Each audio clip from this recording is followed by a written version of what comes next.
రోజుకి స్వాగతం సుస్వాగతం. సృష్టిలో సకల జీవరాశులకు ప్రధానం మట్టి. ఎన్నో మానవులే కాకుండా సకల జీవరాశులు ప్రధానంగా మెయిన్ ఇంపార్టెంట్ అయినటువంటి మట్టి. ఆ మట్టినే మనం ఎరువుగా, పురుగు ముందుగా, పిచికారీగా ప్రతి ఒక్కదానికి అర్థంగా ఆ మట్టి ద్రావణం అనేది మనం స్ప్రేయింగ్లు చేయడం జరుగుతూ ఉండేది. మనిషి కానీ, జీవరాశులు కానీ, ప్రాణం ఉన్న ఏదైనా సరే చివరికి మట్టిలో కలవాల్సిందే.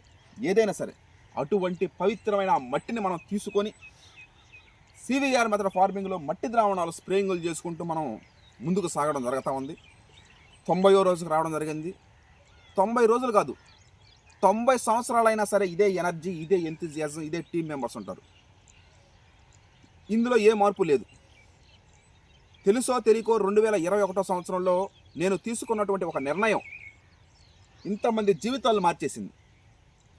అదే నిర్ణయం ఏంటంటే, సివిఆర్ మెథడ్ ఫార్మింగ్లో ప్రకృతి వ్యవసాయం చెయ్యాలని, సొంత ఊర్లో ఉండి, సొంత పొలంలో, సొంత మనుషులకి జీవనోపాధి కల్పిస్తూ ముందుకు సాగడం జరుగుతూ ఉంది. ఇది వృధాగా పోకూడదని ఒక బుక్కు, ఈ ప్రపంచంలో కళ్ళెదు కనిపించే నిజమైన దేవతల పుస్తకాలు, ఒక బుక్ కూడా రాయడం జరుగుతూ ఉంది. ఇప్పుడు మనం శాశ్వతం కాదు. ఇంకొక 70 ఏళ్ళు, 50 ఏళ్ళు, 60 ఏళ్ళు వస్తే ఇంక మనం అయిపోవాల్సింది, తదాంతరం అయిపోద్ది. కానీ మనం రాసినటువంటి బుక్లు మాత్రం చిరస్థాయిగా నిలిచిపోద్ది. వీళ్ళు చేసి ఇప్పుడు చౌటూరు వెంకయ్య ట్రాక్టర్ ఇప్పుడు దుక్కి కొద్ది పంట.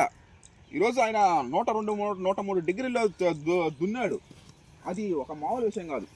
ఇంకా ఆయన చిరస్థాయిలో ఉండిపోవాలి, ఆ బుక్లోనే అట్టే ఉండిపోవాలంటే మన నెక్స్ట్ జనరేషన్, నా కొడుకులు కూతుర్లు, వాళ్ళ కొడుకులు కూతుర్లు, మనవరాళ్ళలాగా ఆ తదాంతరం ఆ బుక్ అనేది ఈ విధంగా ఒకప్పుడు మా వాళ్ళు ఈ విధంగా బుక్ రాశారు.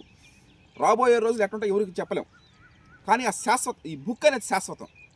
ఆ విధంగా అదేవిధంగా నాన్నగారు వేడిగా అసలు ఈ పొలాలన్నీ ఇట్లన్నిటికీ యజమాని ఈయన ఒప్పుకుంటేనే నేను ఈ ఫీల్డ్లోకి రావడం జరిగింది. ఇన్ని లక్షల జీతాలు పెట్టి నేను మిమ్మల్ని లక్షలు దారబోసి చదివించి ఏదో విదేశాల్లో ఉద్యోగం చేసుకుంటావు నాన్న అని మిమ్మల్ని చదివించండి, మీరు పొలంకి రావడం నో అంటే నేనేం చేయలేను. ఈ విధంగా ఈ ఇప్పుడు మనం చేసే సివిఆర్ మెథడ్ ఫార్మింగ్ అనే నాన్న వాళ్ళ మెయిన్ ఓనరు నాన్నగారు ఒప్పుకుంటేనే మనం ఈ ఫీల్డ్లోకి రావడం, ఇంత చేయడం జరుగుతూ ఉంది.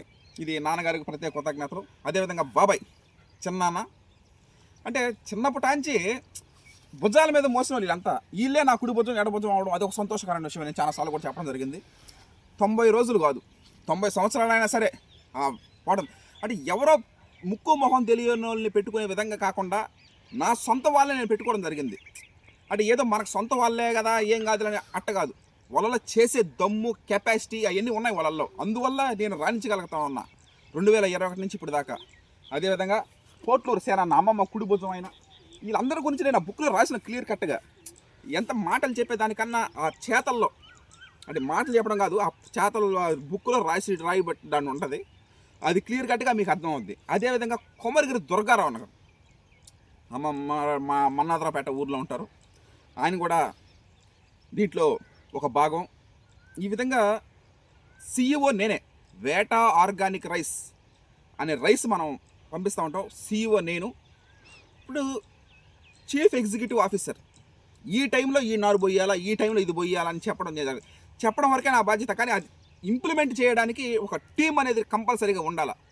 ఆ టీంలో నేను ఎంచుకున్నటువంటి నా టీం మెంబర్స్ ఈ రోజున 5 రాష్ట్రాల ప్రజలు తింటున్నారంటే అది రైస్ మనం పంపించి తింటున్నామంటే ఈ టీం మెంబర్స్ యొక్క సమస్త కృషి, పట్టుదల అనేది నేను కంఠాపదంగా చెప్పగలుగుతాను. అదేవిధంగా ప్రతి సంవత్సరం ప్రతిరోజు ఒక ఉల్లాసంగా, ఉత్సాహంగా చేయడం అనేది కూడా అది ఎవరికి దక్కనేటువంటి భాగ్యం. అది ఇల్లు, ఇంటి ముందు పొలం. ఈ విధంగా ఎన్నో లక్షల జీతాలు సంపాదించవచ్చు, కానీ ఇంత భాగ్యం నాకు దక్కదని నేను అనుకుంటున్నాను. అందువల్ల ఇది వృధాగా పోకూడదు. ఆ బుక్లో ప్రతి ఒక్కటి పెంపొందించడం జరుగుతూ ఉంది. 116 రోజులు కానీ 100 రోజుకి మ్యాక్సిమం ట్రై చేస్తాం తీసుకురావడానికి. కుదరకపోతే 116 రోజుల్లో బుక్కు మీ ముందుకు తీసుకొని వచ్చడం జరుగుతుంది. Thank you.